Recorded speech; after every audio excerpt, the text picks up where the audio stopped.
Amen. You guys can have a seat. Hey, my name is Gunnar. I want to introduce to you guys Miguel. Obviously, y'all can give it up for him. He plays for the Hogs. Yeah. Obviously, I'm not the guy who's normally up here. I'm taller and funnier. He's in Africa right now, so shout out him. He can't see this right now because he's asleep, so that's why I said that. But no, hey, if you're like me, I never win the giveaways. I won one time in my life, and it was amazing, but, I'm still living off that high. So we have giveaways, but Miguel's going to throw out some footballs for you guys, so that way if you don't win the giveaway, maybe you can catch. So if you want one of those, throw your hands up, let us hear you, let us know. Oh, I might have missed him. I'm trying to get one. We got a couple more right here, yep.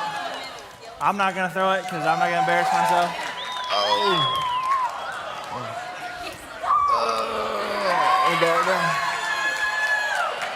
Nice. There we go.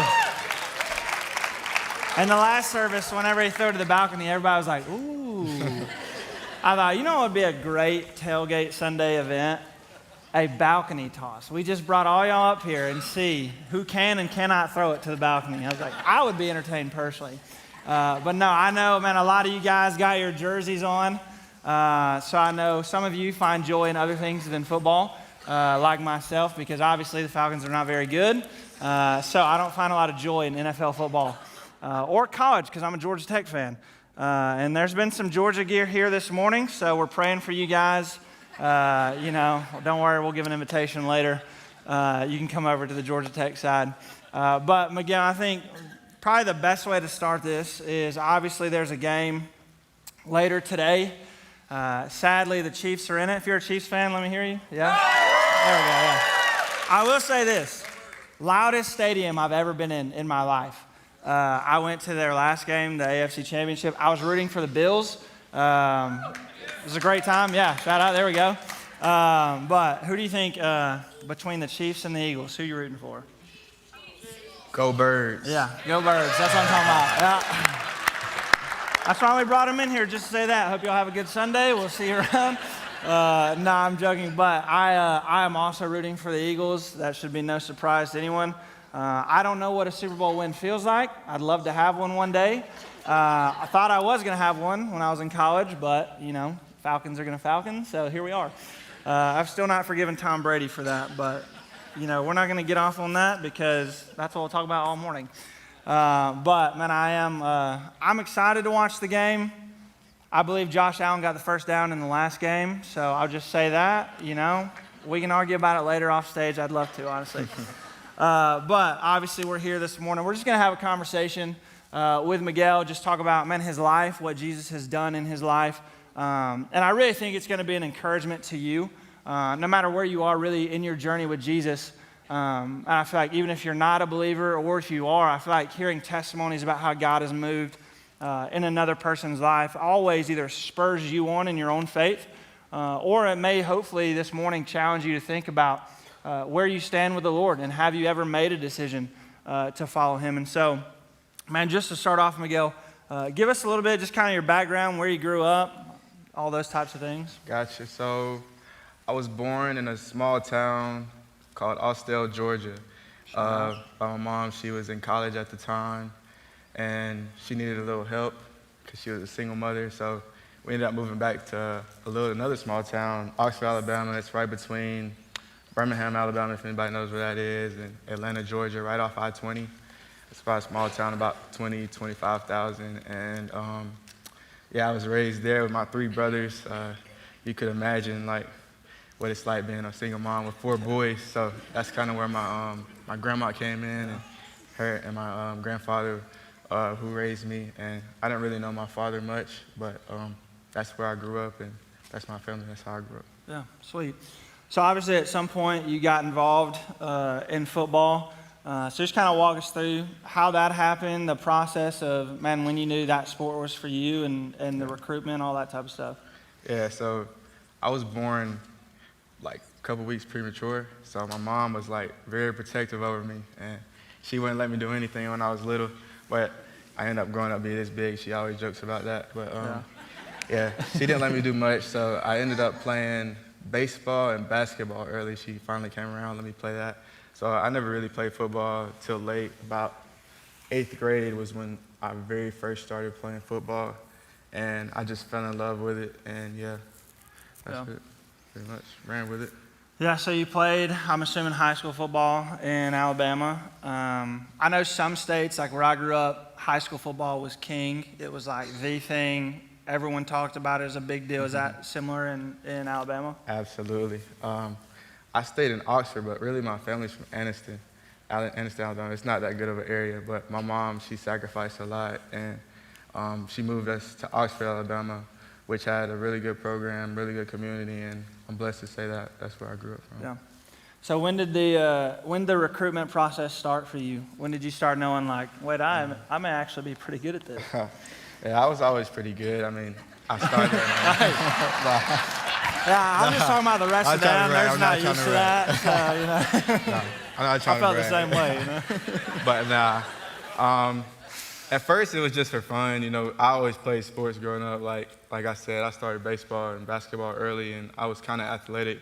And I just always begged my mom, let me play football. And I was like, eventually she came around, and I ended up playing and liking it. And then I didn't start taking it serious till about, I say, my sophomore year in high school, going into my junior year was where I really had like fun, and I started like working out towards it and working to be better, and a lot of schools started talking to me, and I was kind of a late bloomer there.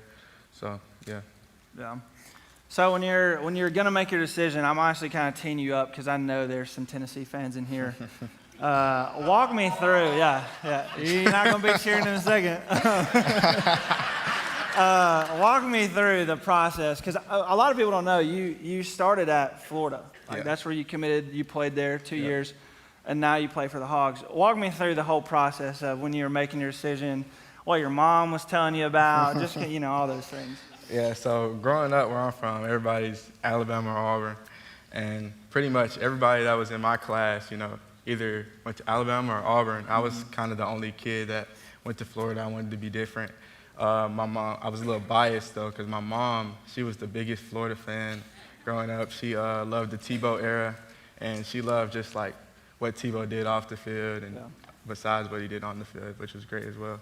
But my top two ended up coming down to like Tennessee and Florida, and my mom hated Florida. I mean, she didn't hate Florida, she hated Tennessee. She hated it with them. And she always joked about, man, if you go to Tennessee, I can't support you if you go down. But yeah, she didn't really care. She told me to make my own decision. But I ended up choosing Florida, and I loved it. Yeah, I figured that'd be pretty good. There are a decent amount of Tennessee fans in here. I have no beef with Tennessee. I will say, different colors probably could have done you a little bit better, but it is what it is, I hate the University of Georgia's colors too, right? But no, I did think that was funny. He said it was very much like in the first service, the Blind Side movie, when she's like, I don't support you, but I am not wearing that orange. That's exactly what it was like, I don't blame you. I mean, Texas, you're kind of in that too. I've seen some Texas stuff here too, so that's kind of tough. Yeah. Shout out Texas. So, like I said, not everybody knows you started your career at Florida. Obviously, you made that decision. What really made you want to play there? I just wanted to be different. Like I said, everybody was coming out of my class, Alabama or Auburn. I'm like, man, I don't want to be like everybody else. I want to be different. So I felt like my calling was to go to Florida. I always felt like it was like just weird that my mom was just a Florida fan out of everybody. Yeah. So I don't know. I was a little biased. That's why I said that. Yeah. How was that experience? Because obviously you got some playing time as a freshman. Yeah. First time SEC, that had to be pretty intimidating. Yeah, it was amazing. I went there as a freshman. I played more than I was expected to, absolutely. And then a bunch of people left. My whole staff, the guys that recruited me like my freshman year, they ended up leaving. But I ended up staying another year, waiting out to see how I felt about it. And I didn't really like it too much. I felt like I needed a restart. So that's when I ended up entering the transfer portal and found Arkansas to be my new home. Yeah, talk about just a little bit about the conversation we had earlier today. What made you pick Arkansas? What made me pick Arkansas was, usually when you go on all these visits and stuff, they talk about like football, campus, all that other good stuff, rah-rah, money. But when I had my visit here with T-Will, I never even talked about none of that. We just talked about faith, family, and that's all we talked about. Like, we never sat down. I didn't watch a single lick of my film. I ain't gonna lie to you. I didn't watch none of my highlight saves that they be showing, all that. I never watched none of that. We sat in his office and we listened to Maverick City music, literally. Yeah. That's why that was a big part of my decision to come here. Yeah.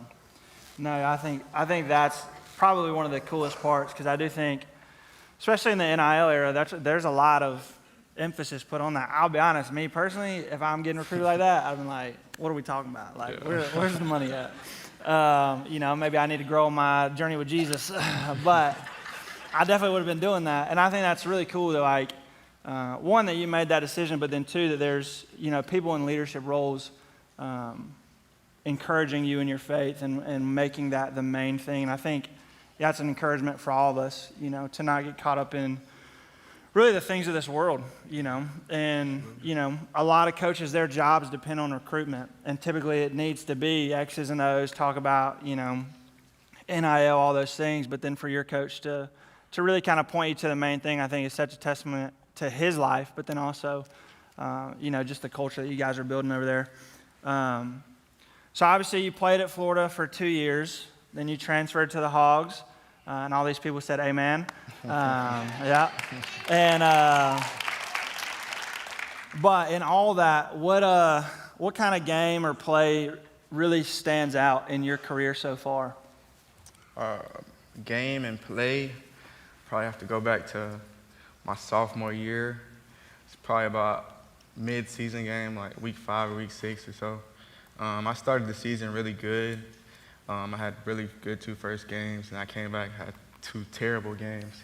And then I ended up getting hurt, had to sit out for a little bit, and man, it just sucked. Like, coming off those bad games and getting hurt, I was like at a low point.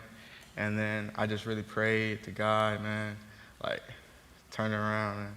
And I ended up coming back the next game. I ended up being like, we played South Carolina, ended up being like the highest graded player, and ended up having the game-winning pick. It just felt really good. That was my first career pick. I bet you were feeling it after that game. You wouldn't have been able to tell me anything after doing that. But no, I'm sure that was a lot of fun.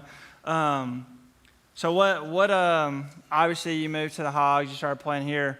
I know a lot of these guys have probably desired it or thought about it. What is it like playing for the Razorbacks and like being in that stadium? They're calling the Hogs. Like, what's that like on a weekly basis? It's great, man.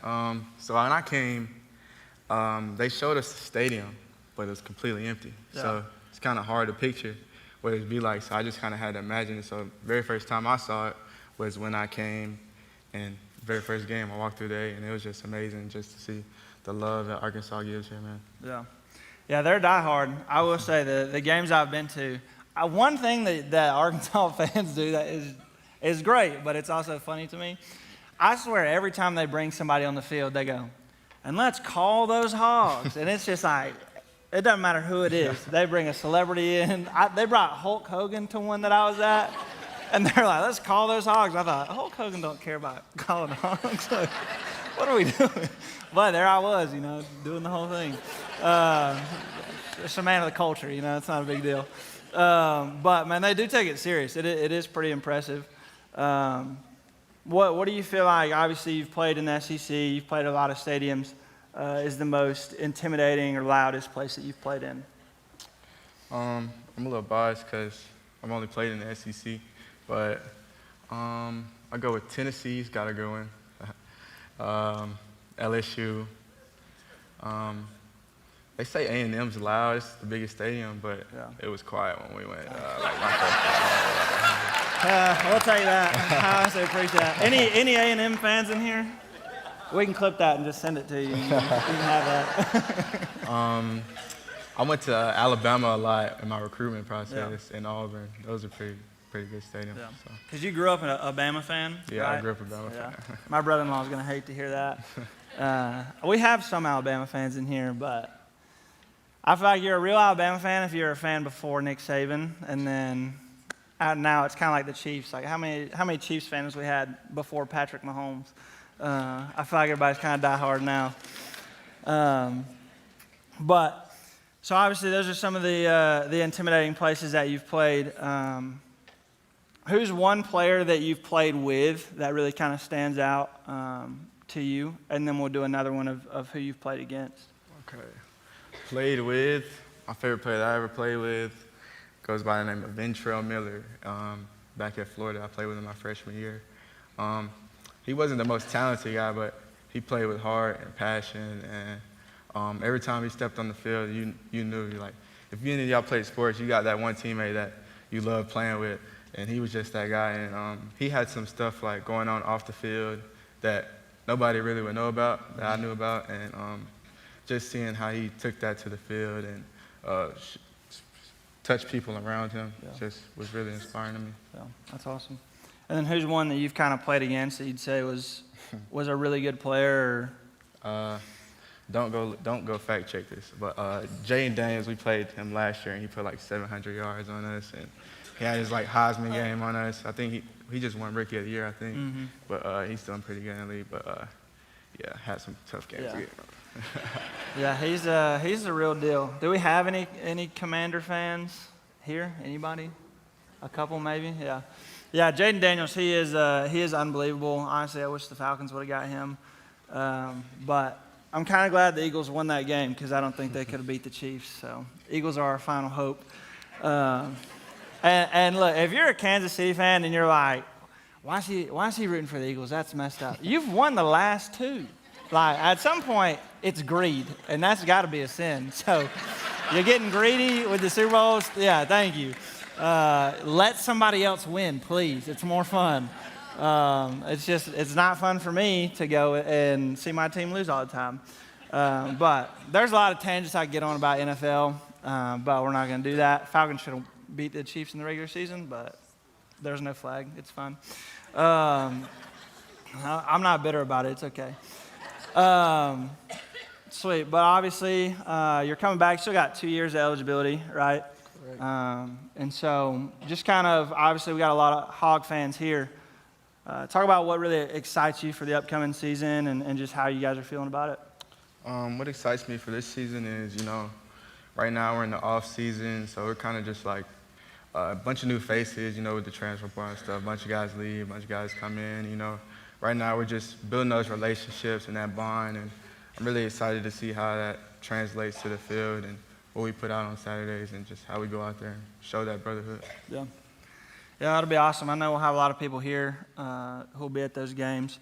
But let's kind of shift gears here for a few moments and really just talk about something that's important to you, which is obviously your faith. We talked about how that was in really your recruitment process and your decision to come here. Like, it's obviously a big thing that you think through and think about. And, man, really just kind of describe for the people in the room your personal faith journey, like when you kind of made a decision to follow Jesus, what was surrounding that situation, and really just kind of how that came to be.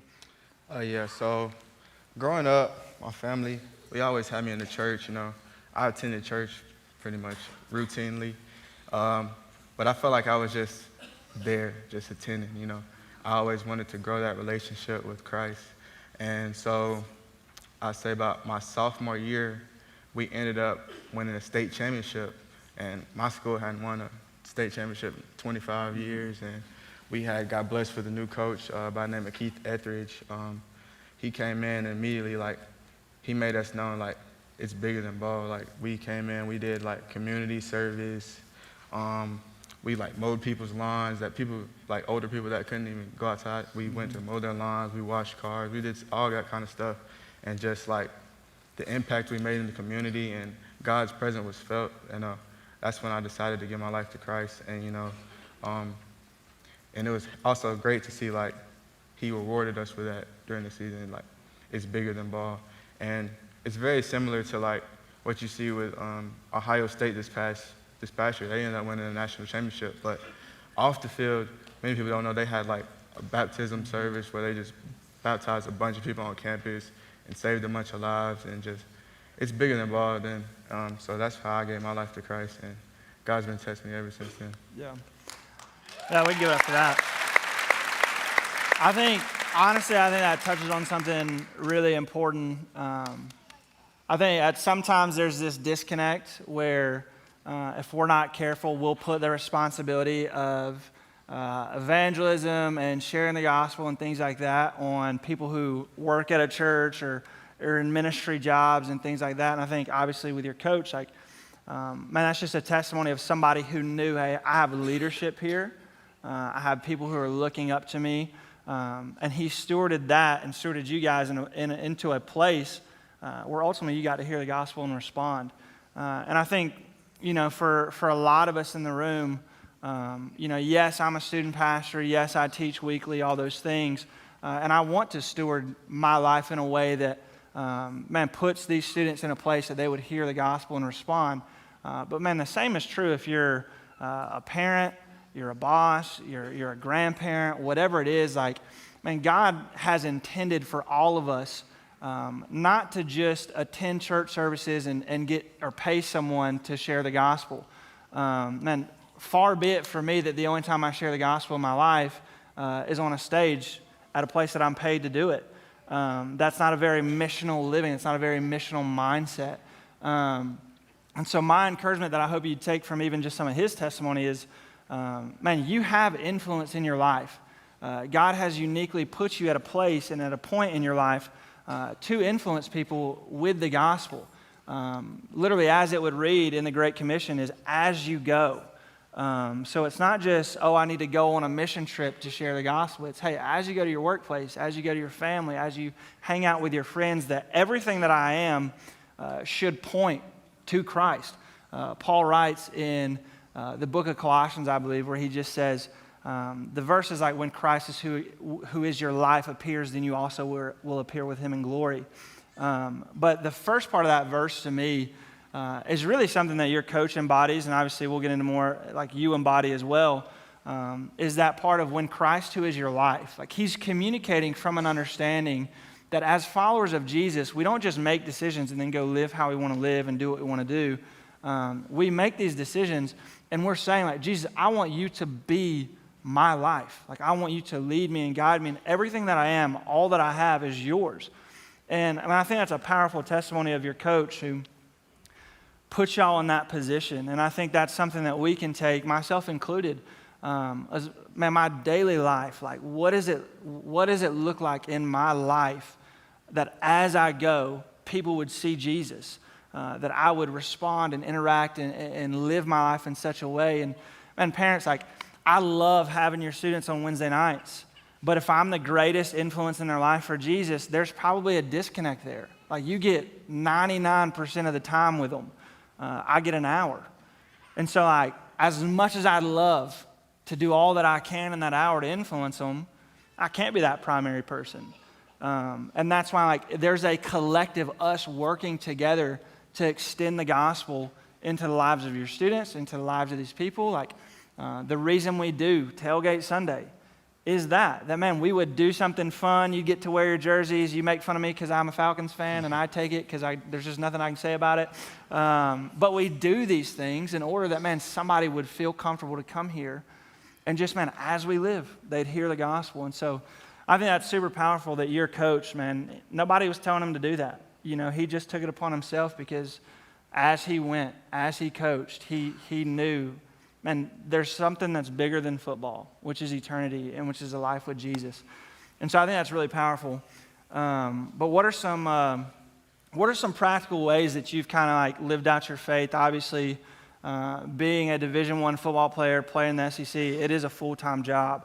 You constantly have things going on. But what are just some practical ways of how you really kind of have that daily walk with the Lord? Yeah, like you said, we're pretty busy, but you just have to make it a priority in your life, and that's kind of what I've tried to do. Every day I wake up, we have these 6 a.m., 5 a.m. lifts. You got to wake up 4 or 5 in the morning. I wake up, first thing I do is open my Bible, do my devotion, turn on my way to workouts. I'm listening to my gospel music. Most people listening to rap, putting all this stuff in their brain. I'm trying to get my mental right, get right with God. And then another thing I'll do is I have these prayer cards, and so I read it for myself. but after like the lift or whatever we do that day, I try to find somebody that's like, that kind of struggled for the thing, and I try to give it to them, give them encouragement, get right with God and stuff like that. And then another thing I also do that, me and Cortez, leader of our FCA at Arkansas, is we got together over the summer. Me and him started doing Bible studies because I wanted to learn more about the Bible, just reading it, as far as reading it. And we came together and got a Bible study going where a bunch of my teammates, and each week we bring more and more people every single week, and we just and then we try to encourage leadership. So I'll lead it one week, one of my teammates leads the next week, so, and just bringing on that leadership and spreading the word. Yeah. No, yeah, I think that's awesome. I think it goes back to that of like, man, following Jesus, walking with Jesus, it really is just that daily pursuit of him. I think if we're not careful, we'll make these checklists that we got to hit where it's like, oh, I have to read my Bible, I have to pray, I have to fast, I have to like do these things, and then God will love me. And it's like, that's the total opposite of the gospel. It's that God loved us, and then when we understand that and respond to it, my desire is that, God, I would, from that love of you, want to be with you. Like Jesus says in the book of John, if you love me, you obey my commands. Not, hey, if you obey my commands, I'll love you, And I think too often we get confused with that. And it's easy to do, man. It's because you do feel like there's an aspect of, I should have to work for this. It's too good, and I feel like I need to meet that level. But it's like, man, that is anti-gospel. Like we do not work for these things. We work from this. It's from the understanding that God loves me, that he sent his son to die for me, that I then live and move and do what God's called me to do. And so, that'd be my encouragement for all of us in the room, myself included, is like, man, these spiritual disciplines, listening to worship music, having prayer cards, having Bible studies, like, ultimately, they are means to an end, right? And the end is being that I would love God and love people, and that I would tell people about who Jesus is in my life. And these are just the things that I do that help me get to that point, right? That help me to experience that end point in my life. And if we're not careful, man, we'll set these checklists on a pedestal of like, well, if I don't do these things, I'm not approved. And man, that'd be my encouragement for a lot of us is, we do those things because we love God, not so that God loves us. And if you're in this room and you feel like, man, God is distant, God doesn't want anything to do with you because of things you've done, like it's just not reality. Like Ephesians says, while we were still sinners, like he literally says, like we were dead in our trespasses and sins, but by the grace of God, he saved us. He sent his son. It was God's mercy that then came and saved me. And so, man, there's nothing that you can do that's going to make God love you more. And there's nothing you can do that's going to make God love you less. So the reason I read my Bible is because I love the Lord and I want to pursue him. Like the reason you start a Bible study is because you love the Lord and you want other people to experience the freedom, the hope, and the love that you found. And so I think that's really powerful because a lot of people, they'll put like, a lot of us, if we're not careful with it, you got it going on. D1 football player, playing in the SEC, all these amazing things. But we're all the same. We all still desperately need Jesus. And that really kind of leads me to my next question. But man, how has your faith helped you handle setbacks and disappointments in life? Yeah, all of life is just, constant up and down, up and down. And the one thing that I can say has been steady in my life is God. And just having him to lean on and just through the ups and downs, because there's always going to be ups and downs. There's going to be good times, just like when I was hurt that time. Yeah. I was down, man. I felt bad, prayed. God brought me up. You know what I'm saying? Yeah. But it's going to be times like that all through our life. And just having God by your side, it really helps me and gives me that peace. Yeah. No, that's really good. Man, one final question. I think this is a big one, and we talked about it even in the last service, and I think it's really important for a lot of us to grasp, especially with your story. But man, if you could say one thing to someone today who's not sure about following Jesus, who's just kind of on the edge, man, I'd love for you to just kind of share that with us and even go into like, man, some of the struggles you've had in your life and how the Lord has just like continually been there for you. Yeah. There was one thing, I could just say that, man, life is hard and there's so much stuff that like we just can't comprehend. Like I drive myself crazy trying to figure out like, why was my father not in my life? And, many people don't know, like, one of those brothers that I had, he overdosed in high school right after I signed to Florida, maybe a month later. And so I asked myself why, I drive myself crazy thinking about that, and then later this season, my mom, she ended up finding out that she had a brain tumor on the back of her brain and spine, and, they ended up telling me, she has immediate surgery, she could be left a vegetable. But I prayed to God, and he got her through that. They left about 10%, but it ended up being cancer-free, thank God. And,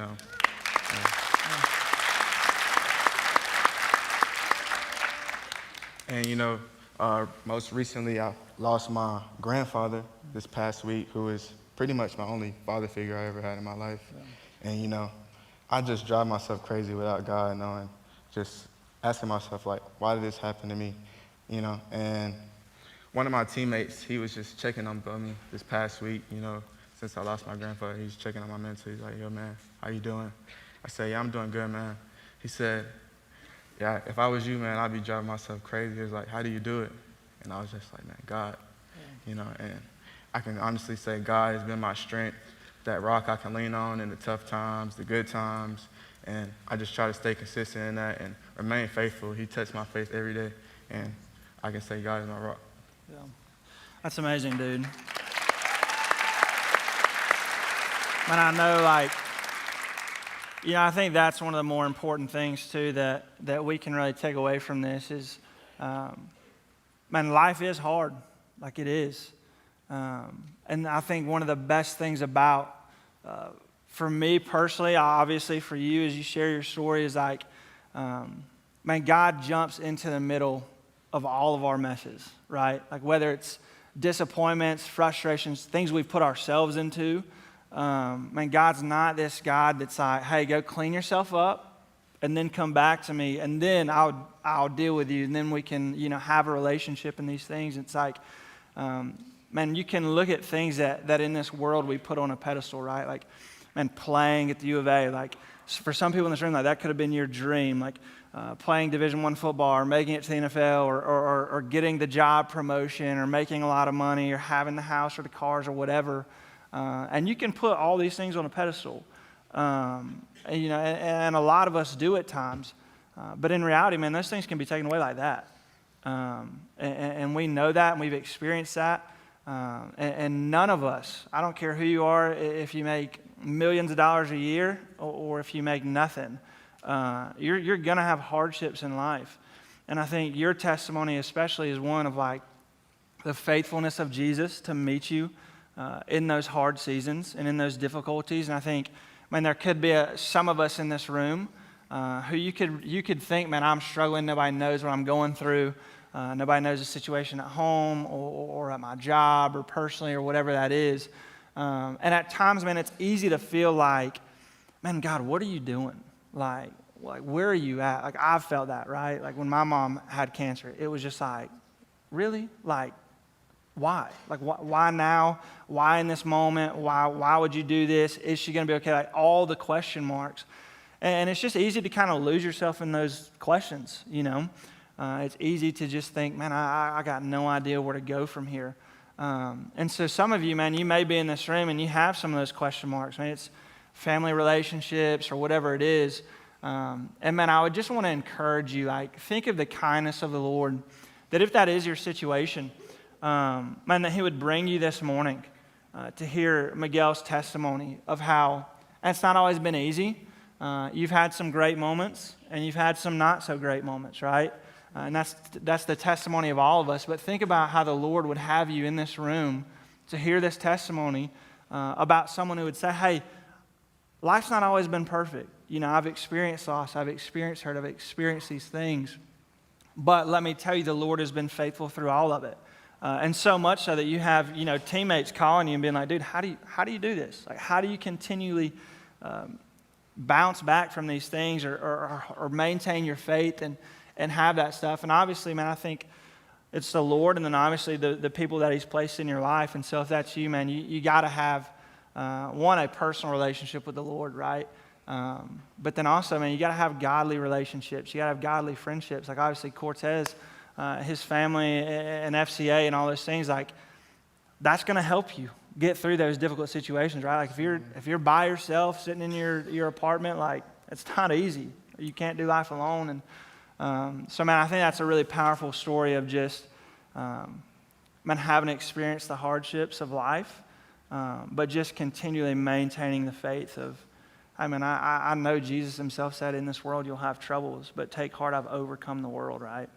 And so it doesn't always make it fun, but man, can we give it up for Miguel and just sharing his story?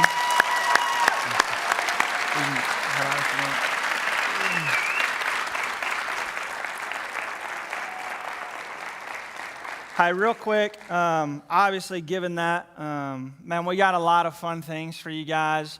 We'll be done a little bit earlier than normal, just so you can get through those things. That's not a shot at my dad. I love my dad. He's gonna be like, "What are you doing?" But man, I do have a lot of conversations just over the years in just ministry and following the Lord.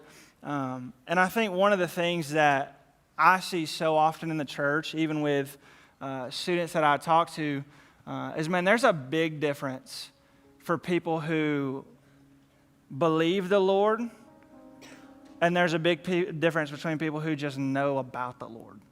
And I think Miguel's testimony is one of not somebody that just has knowledge about Jesus or information about Jesus, but genuinely somebody who has experienced, even in the difficulties of his life, the hand of God moving and working. And I think if you're not careful, I've done it. I didn't give my life to the Lord till I was 17. If you're not careful, you will attend this church until you're gray and old. And you will just learn week after week things about God, but you can absolutely miss God. Because it's not about just information about Jesus. That's not what saves you, right?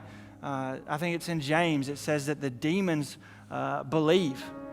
They believe who Jesus is. The demons do, and they tremble. Belief's not enough. Knowledge is not enough. Intellect, it's not enough. It's not enough to just sit in here and sing the songs and raise your hands and think, yeah, that's probably true. Man, in Romans chapter 10, verse 9, Paul writes, if you confess with your mouth that Jesus is Lord and believe in your heart that God raised him from the dead, you'll be saved. That's one verse that I bring up all the time. Anytime after a Wednesday night somebody comes up and says, hey, I'm just not sure. Because I think it's really impactful and it tells a lot about where we got to get to, right? Because you can say, hey, Jesus is Lord. That's a knowledge-based statement, right? I grew up in a Christian home. My dad's a pastor. You guys know these things. I didn't give my life to the Lord till I was 17. I'm not joking, had you asked me when I was 16, 15, whatever it was, hi, Gunnar, are you confident you're a Christian? I'd be like, yeah. Why? I would have believed intellectually Jesus is Lord. Like, yeah, that makes sense. Like, I'm sure there's a God. Just look around. It makes sense to me. And I'm confident it's probably Jesus. But in my mind, I would have said, but I'm probably not going to follow him until I'm like 40 because I have living to do. And then when I decide I want to be lame, not that 40-year-olds are lame, but when I decide I want to be lame, then I'll follow Jesus, right? And so I would have said to you, and I would have believed to an extent, Jesus is Lord. If you would have asked me that question, one, because it would have felt weird not saying that.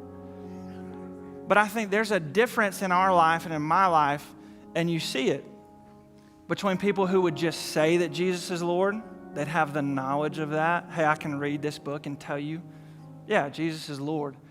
And then the people that it's gone from information to revelation, where it's not just, hey, Jesus is Lord, it's, hey, Jesus is my Lord. He leads me. He guides me. And Miguel's story is one where he can say, hey, Jesus is my Lord.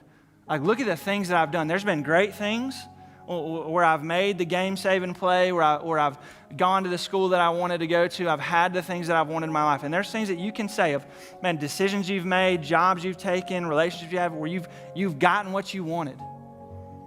But he'd tell you, and I'd tell you, it's not enough. It's not enough.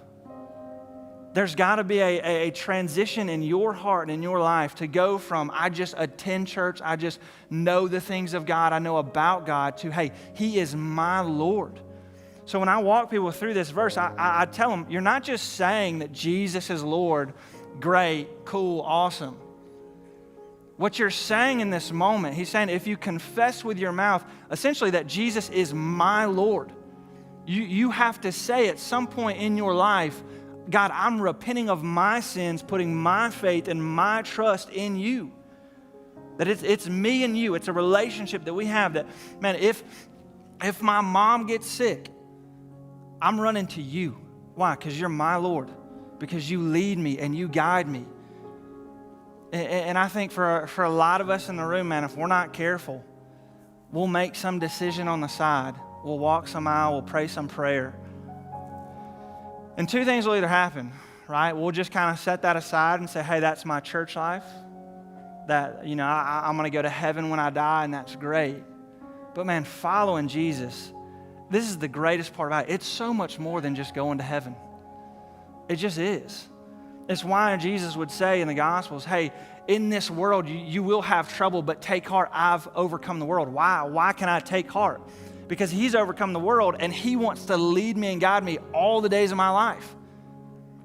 And so the greatest part to me about the gospel is not just heaven, because I'll be honest, I can't relate to heaven. I can read the books about it, I can read the text, but I got no idea what that's like.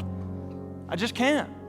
I can imagine it, I can dream it up, I can do these things, but I can relate to someone walking with me every single day of my life. I can relate to the forgiveness of sins that, God, I cannot believe You would save me, a sinner, God, that I chose to go my own way, and yet in my rebellion, You chose to send Jesus while I was still a sinner, while I wanted nothing from You and continually went my own way. God, You sent Your Son to die on a cross. When that goes from just information to revelation that a man bled and died for you, and all the things that you would be terrified if I said, hey, come up on the stage and share with us your deepest, darkest secret. What's the worst thing you've ever done? Jesus died for everything in between.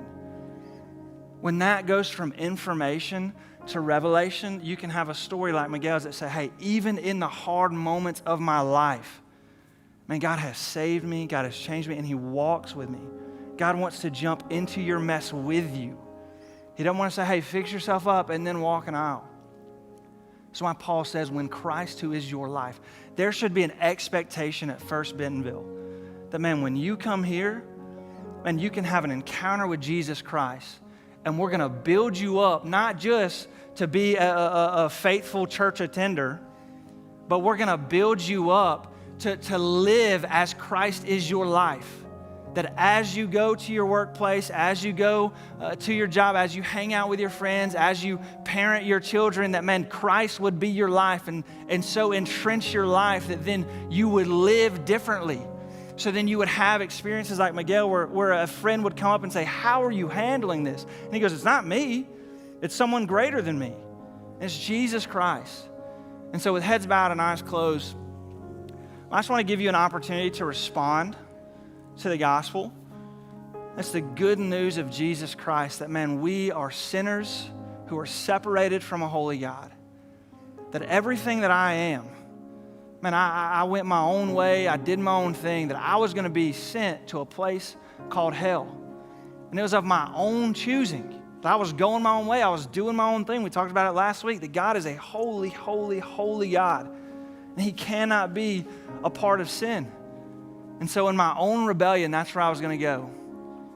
Man, hell is a place that is separate from everything that God is. So if God is love, man, I would never experience love again. If God is peace, man, I would never experience peace again. If God is grace for all eternity, I'd never have that again. And I'm not trying to scare you, but I can't share the gospel and leave that part out. Because that is the reality that you could be headed for. But the good news of the gospel is you don't have to. You don't have to go there. Why?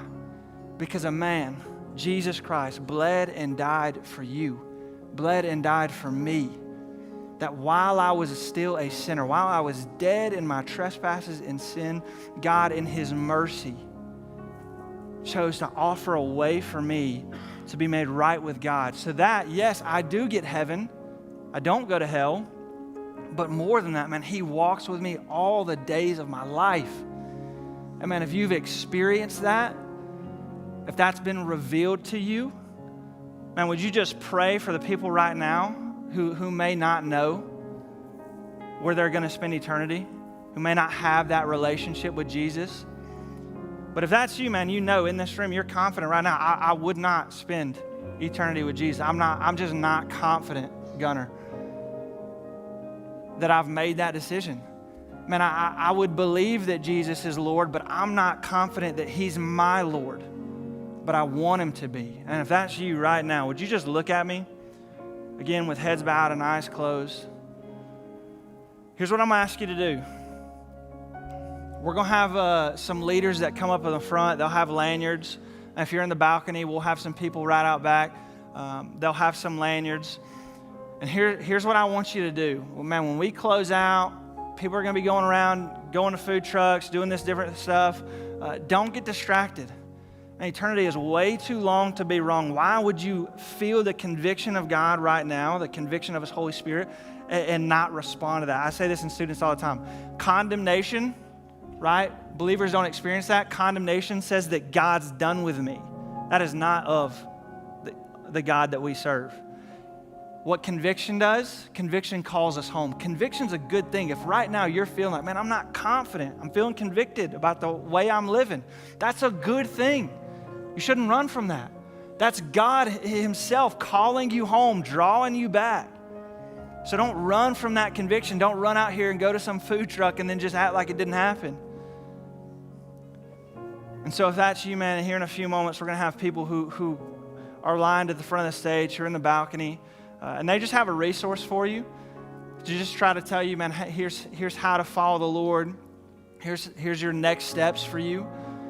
Man, that was same thing Miguel was telling us. He doesn't do life alone.